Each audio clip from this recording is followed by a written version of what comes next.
नमस्कार, आप देख रहे हैं हरियाणा हिमाचल प्राइम बुलेटिन और बुलेटिन की शुरुआत करेंगे फरीदाबाद से, जहां फरीदाबाद में थाने में हथियार चोरी होने का मामला सामने आया था और इसकी पूछताछ में अब एक हत्या का राज खुला है। मुख्य आरोपी ने बताया कि उसने प्रेमिका के चचेरे भाई की हत्या की है। इसका खुलासा होता है और पिछले 1 साल से जो शिवम है वो लापता था, जिसके बाद अब थाने में हथियार चोरी होते हैं। इस मामले में आरोपियों को गिरफ्तार किया जाता है और जिनका जो मुख्य आरोपी है वो खुलासा करता है। एक नया खुलासा इस मामले में होता है हत्या का। जो हत्या 1 साल पहले की थी, उस हत्या का भी खुलासा हुआ है। मुख्य आरोपी ने प्रेमिका के संग मिलकर यह हत्या की साजिश रची थी और हत्या के बाद शिवम के शव को गुरुग्राम की नहर में फेंक दिया था।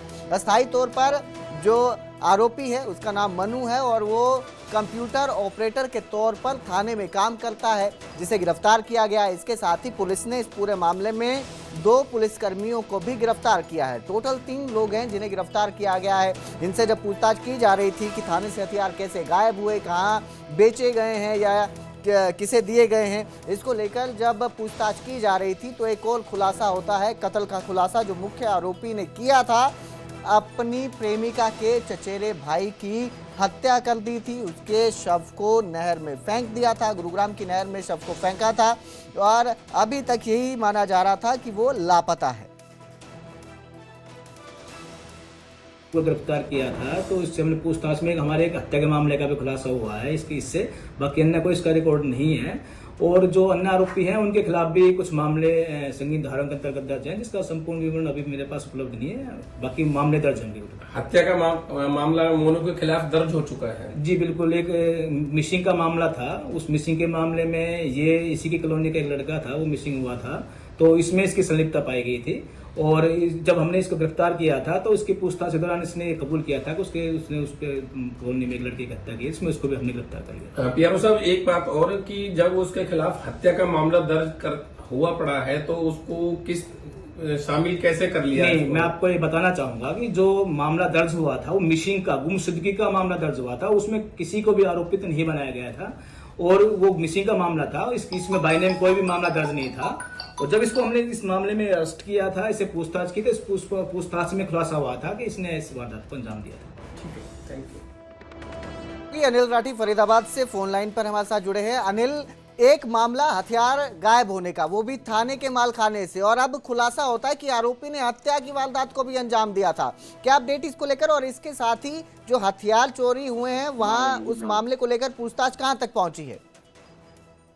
जी बिल्कुल कुलदीप, देखिए आपको बता दें कि हालांकि हथियार चोरी मामले में पुलिस ने जो है वो लगभग तमाम लोगों को गिरफ्तार कर लिया है और उनसे जो हथियार थे वो भी लगभग जो है वो बरामद भी किए जा चुके हैं। लेकिन साथ ही साथ देखिए इस पूरे घटनाक्रम के अंदर जिस तरीके से जब रिमांड पे इस युवक को लिया गया जो कि करनेदा निवासी था, और उसमें जो है वो उसने खुलासा किया कि उसने अपनी प्रेमिका के साथ मिलकर के जो है वो अपने चचेरे भाई की निर्मम तरीके से हत्या करी थी और उसका शव जो है वो आगरा नहर में जो है वो बहा दिया था। हालांकि फिलहाल पुलिस ने तमाम चीजों को और तथ्यों को जो है वो उसमें धाराओं को और जोड़ दिया है और उसके साथ साथ जो इसके हत्या की जो धाराएं होती है वो भी ऐड करके जो है वो इसके खिलाफ कार्रवाई की जा रही है फिलहाल।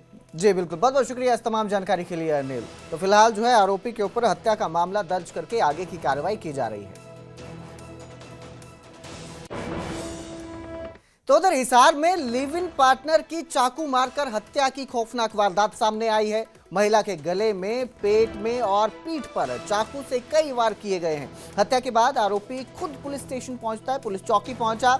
आरोपी ने दावा किया है, आरोप है कि जो महिला थी उसका किसी दूसरे युवक के साथ संपर्क हो गया था, जिसके चलते दोनों के बीच बहसबाजी होती है और गुस्से में वो महिला का कत्ल कर देता है। फिलहाल पुलिस जो है सभी पहलुओं की जांच कर रही है। जिस तरह से इस हत्या की वारदात को अंजाम दिया गया है, हिसार के शिवनगर की ये पूरी घटना है। 32 साल की महिला बताई जा रही थी जिसकी चाकू मारकर हत्या की है और आरोपी खुद सूर्यनगर पुलिस चौकी पहुंचता है और हत्या की वारदात को कबूल करता है। और आरोप है कि महिला किसी दूसरे व्यक्ति के संपर्क में थी, यानी कि लिव इन रिलेशन में दोनों रह रहे थे। कोई तीसरा इसमें आता है जिसके बाद बहसबाजी होती है, गुस्से में वो कत्ल कर देता है। सिर्फ में रह रहा था, ठीक है, इसने जो जिसके साथ रहता उसका चक्कू से मर्डर कर दिया। अपने आप हमारे पास पहुंच गया कि मैंने ऐसे ऐसे अपनी पत्नी को मार दिया है। उस पर हम वारदात मौके पे आए हैं, तफ्तीश अभी चल रही है। इसमें इन्वेस्टिगेशन अफसर एसएचओ साहब है विकास जी, ठीक है। ये बात क्या वजह बताई? वजह आपस में इनकी आपस में बढ़ नहीं रही थी। जमीन अन्य कोई ये कह रहा है पहले ये शादीशुदा थी, उसके बाद 2 बार रिलेशनशिप में किसी के साथ रही, अब किसी और के साथ थी। उस शक में इसने मर्डर किया है, आपस में इसी चीज का डिस्प्यूट था। मेरे सहयोगी विनोद सैनी हमारे साथ फोन लाइन पर जुड़े हैं। विनोद, क्या ये पूरा मामला है और क्या पुलिस की तरफ से अब एक्शन लिया जा रहा है? आरोपी पर क्या कार्रवाई की जा रही है? वहीं जो महिला जिसका कत्ल हुआ है, क्या परिवार की तरफ से कोई सामने आया है? जी बिल्कुल, हिसार के शिव नगर के अंदर आज सुबह एक दिल दहलाने वाली घटना सामने आई, जिसके अंदर लिव इन रिलेशन के अंदर रह रही 32 वर्षीय महिला पूजा नाम की जो महिला है, उसका जो चक्कू से गोदकर जो उसकी हत्या कर दी गई। और अभी तक जो है पुलिस जांच में यही सामने आया है कि जो महिला है वो एक लिव इन रिलेशन के अंदर थी, जो गौरव नाम का जो लड़का है उसके साथ ये रह रही थी और अन्य किसी और युवक के भी ये संपर्क में थी, जिसके चलते इसने ऐसी घटना को अंजाम दिया। और हत्या करने के बाद जो है गौरव खुद ही सूर्यनगर चौकी के अंदर पहुंच गया और वहां पर जो है पुलिस को बताया कि उसने हत्या कर दी है और पुलिस उसको मौके पर साथ लेकर पहुंची और फिर उस कमरे के अंदर वहां महिला का जो शव पड़ा मिला। पुलिस ने घटनास्थल पर फॉरेंसिक टीम को बुलाया और शव को पोस्टमार्टम के लिए हिसार के सामान्य अस्पताल में भेज दिया गया है। फिलहाल पुलिस आरोपी को हिरासत में लेकर जो है पूछताछ कर रही है। पूछताछ के बाद ही आगामी जो भी जांच में सामने आएगा उस हिसाब से जो है आगामी जो है कार्रवाई पुलिस के द्वारा की जाएगी। जी बिल्कुल, बहुत बहुत शुक्रिया हमारे साथ जुड़ने के लिए विनोद सैनी। तो फिलहाल पुलिस जो है मामले में आगे की कार्रवाई कर रही है। बुलेटिन में अब बात करेंगे दिल्ली के दर्दनाक सड़क हादसे की, जिसने एक बुजुर्ग माता पिता को उम्र भर का दुख दे दिया। गुरुग्राम के 34 साल के सार्थक मट्टू रोज की तरह घर से काम के लिए निकले थे, लेकिन उन्हें क्या पता था कि ये सफर उनकी जिंदगी का आखिरी सफर बन जाएगा। रजौकरी फ्लाईओवर के पास पीछे से आई तेज रफ्तार थार ने उनकी बाइक को ऐसी टक्कर मारी कि वो सड़क पर गिर गए। सबसे दर्दनाक बात ये रही कि हादसे के बाद भी आरोपियों ने इंसानियत नहीं दिखाई और गंभीर रूप से घायल सार्थक को सड़क पर तड़पता छोड़कर मौके से फरार हो गए। राहगीरों की मदद से उन्हें अस्पताल पहुंचाया गया, लेकिन तब तक बहुत देर हो चुकी थी। जानकारी के मुताबिक घर में 2 दिन बाद जन्मदिन की तैयारियां होनी थी, लेकिन अब उसी घर में मातम पसरा है। मां की आंखों से आंसू थमने का नाम नहीं ले रहे। पिता हर पल यही सवाल पूछ रहे हैं कि अगर उनके बेटे को समय रहते अस्पताल पहुंचा दिया जाता तो शायद वो आज जिंदा होता। I am requesting everybody to police authorities. I want this message to go global. This is me and my wife. We are half dead. Our only child, 33-year-old son, was killed in hit and run case on 25th of June 6:30 in the morning. मुझे न्याय चाहिए। मुझे शायद अकेले करना पड़े, अपने wife के जेवर बेचूंगा, मकान बेचूंगा। I want those killers behind the bars to be hanged to death. Nobody comes to us. Engagement party के बाद निकले थे, शराब पी के मेरे बेटे को हिट करके चले गए। पुलिस ने उनको क्यों नहीं अरेस्ट किया? अभी तक हमें क्यों नहीं कुछ बताया जा रहा है? तो गुरुग्राम से मेरे सहयोगी धर्मवीर शर्मा हमारे साथ लाइव जुड़े हैं। धर्मवीर, बेहद ही दर्दनाक ये मामला है, माता पिता इंसाफ की गुहार लगा रहे हैं। क्या इस पूरे मामले में अपडेट है?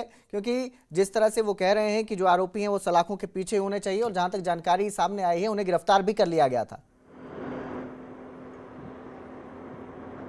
बिल्कुल, देखिए 25 जून की ये घटना है जब सार्थक अपने घर गुरुग्राम से और दिल्ली के लिए वो अपने दफ्तर के लिए निकला था। इवेंट मैनेजमेंट के काम से वो जुड़ा हुआ था। रजौकरी फ्लाईओवर के ऊपर एक हादसा हुआ, हिट एंड रन का ये पूरी तरह से मामला था। थार सवार जो युवक थे उन्होंने उसकी बाइक को हिट किया और उसके बाद सबसे बड़ी बात ये रही कि उन्होंने उसे अस्पताल तक पहुंचाने की जहमत नहीं उठाई और वहां से मौके से फरार हो गए। राहगीरों ने किसी तरह से सार्थक के मोबाइल से उसके जो कंपनी के लोग थे उन तक ये सूचना दी और उसके बाद उन्हें अस्पताल पहुंचाया गया, लेकिन तब तक काफ़ी देर हो चुकी थी, सार्थक की मौत हो गई। लेकिन इसमें एक पहलू दूसरा ये भी सामने आया कि जो ये लोग हिट एंड रन का ये मामला देखते हुए जब ये लोग फरार हो गए सार्थक को टक्कर मारने के बाद, उसके बाद भी करीब 50 घंटे के बाद इन दोनों की गिरफ्तारी हुई। एक जो गाड़ी का मालिक था, साहा नाम है जिसका, और उसका जो दोस्त है अपूर्व, जो उस वक्त गाड़ी चला रहा था थार को। ये दोनों जो युवक हैं, नौजवान हैं, इन दोनों की उम्र 25 से और 35 साल के बीच की है। दोनों जो युवक हैं, इन्होंने पहले टक्कर मारी, उसके बाद फरार हो गए। पुलिस ने 50 घंटे के बाद अरेस्ट किया। उसके बाद जब मेडिकल किया गया तो उसमें कुछ खास चीजें आई नहीं। परिवार का ये आरोप है कि अगर वक्त रहते उन्हें गिरफ्तार कर लिया जाता तो ये पता चलता कि आखिरकार उन्होंने कितनी शराब पी थी, किस तरह का नशा उन्होंने किया हुआ था, क्योंकि परिवार का ये कहना है कि वो लोग पार्टी करके निकले थे और खास तौर से वो शराब के नशे में थे, जिसकी वजह से उन्होंने वारदात को अंजाम दिया और उसके बाद वो फरार हो गए। हालांकि उसके बाद दिल्ली पुलिस ने इन दोनों युवकों को गिरफ्तार भी किया, लेकिन क्योंकि मामला एक्सीडेंट का एक तरह से था तो हम कह सकते हैं कानून में भी लचर धाराएं होने की वजह से उन्हें महज चंद घंटों में ही जमानत भी मिल गई, क्योंकि एक एक्सीडेंट का मामला था। भले ही एक परिवार का नौजवान बेटा क्यों ना चला गया हो, इसीलिए वो परिवार अब ये कह रहा है कि ये मामूली घटना नहीं है। इस तरह के युवक जो खास तौर से पार्टियां करके निकलते हैं या फिर यूँ कहें कि सड़क पर असंवेदनशीलता दिखाते हैं और उसके बाद जिस तरह से किसी भी युवक की अगर मौत हो जाती है तो ऐसे मामलों में एक तरह से कानून और सख्त होना चाहिए ताकि ऐसे हादसों से बचा जा सके। धर्मवीर, अगर हम पिछले 5-6 सालों की बात करते हैं, 2020 के बाद के अगर आंकड़े देखें तो हर साल करीब 4 लाख से ज्यादा सड़क हादसों के मामले सामने आते हैं और इनमें से करीब 1 लाख से ज्यादा लोगों की जान चली जाती है। तो ऐसे में आपको क्या लगता है, क्या कमी रह गई है कि ये हादसे सामने आते रहते हैं? कानून प्रक्रिया में क्या कमी है, क्या खामी है जिसका फायदा उठाते हैं लोग, बच भी जाते हैं और इस तरह के हादसे सामने आते रहते हैं?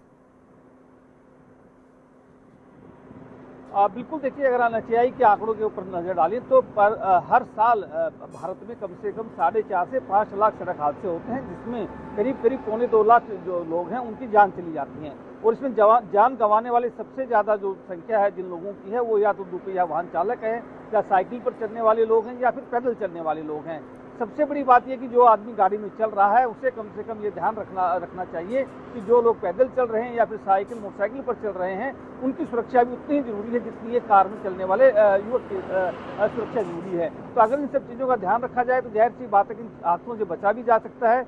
और खास तौर से जो लेन ड्राइविंग है वो उसका रूल सही से फॉलो नहीं होता, ये भी एक बड़ी वजह है। कई बार हमने ये भी देखा है कि कई बार जो लोग हैं वो हेलमेट नहीं लगाते हैं, वो भी एक बड़ा कारण बनता है। लेकिन सबसे बड़ी बात यह है कि असंवेदनशीलता, तेज रफ्तार और कानून का ठीक से इस्तेमाल ना किया जाना एक बड़ा कारण है कि ऐसे हादसे होते हैं। उसके बाद आरोपी आराम से बच भी निकलते हैं, क्योंकि एक्सीडेंट का जो मामला है उसमें जो एक्सीडेंट की जो धारा लगती है उसके अंदर बहुत ज़्यादा प्रावधान है नहीं, ज़्यादा दिन तक जेल में रखने का प्रावधान भी नहीं है, बहुत जल्द जमानत मिल जाती है आरोपियों को और उसके बाद केस लंबे चलते हैं और लंबा केस चलने की वजह से लोग बच भी निकलते हैं। तो ये भी एक बड़ी वजह है, जब तक कानून सख्त नहीं होगा, लेन ड्राइविंग नहीं होगी, लोग ट्रैफिक नियमों का पूरी तरह से पालन करेंगे नहीं, तब तक ऐसे हादसे होते रहेंगे और इसी तरह से नौजवान युवक जो अपनी जान गंवाते रहेंगे, जिस तरह से सार्थक ने गंवाई है। और अब उनका परिवार इसीलिए लगातार ये मांग कर रहा है कि ऐसे हादसों में कानून जो है वो और सख्त होना चाहिए, सजा का प्रावधान ज़्यादा होना चाहिए ताकि ऐसे हादसों से बचा जा सके। जी बिल्कुल, बहुत बहुत शुक्रिया हमारे साथ जुड़ने के लिए धर्मवीर। तो फिलहाल जिस तरह से मेरे सहयोगी ने कहा कि जब तक हम अपनी जिम्मेदारी नहीं समझते हैं सड़क पर वाहन चलाते हुए कि हमें ना सिर्फ अपनी सुरक्षा का बल्कि सड़क पर जो लोग चलते हैं उनका भी ख्याल रखना हमारी जिम्मेदारी है, तब तक इस तरह के हादसे सामने आते रहेंगे। तो सबको अपनी जिम्मेदारी समझने की जरूरत है।